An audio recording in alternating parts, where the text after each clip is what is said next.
আন্তর্জাতিক ক্রিকেটে ২৫ বছরের বেশি সময় পার করলেও বাংলাদেশের অর্জন শূন্য। যেখানে অনূর্ধ্ব-১৯ দল ওয়ানডে বিশ্বকাপ জিতেছে, সেখানে সিনিয়র দল ৩ বার এশিয়া কাপ ফাইনালে উঠেও শিরোপা ছুঁতে পারেনি।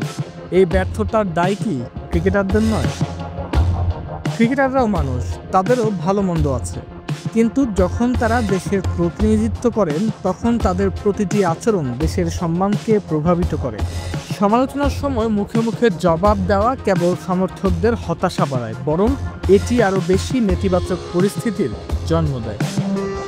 একসময় যখন দেশের ক্রিকেট এতটা প্রতিষ্ঠিত ছিল না, তখন ক্রিকেটারদের মধ্যে আত্মবিশ্বাস আর জয়ের তীব্র আকাঙ্ক্ষা ছিল।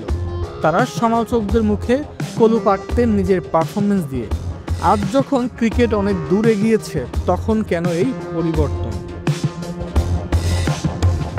এর সমাধান কেবল মাঠেই আছে। ক্রিকেটারদের উচিত তাদের পারফরমেন্স দিয়ে সব সমালোচনার জবাব দেওয়া।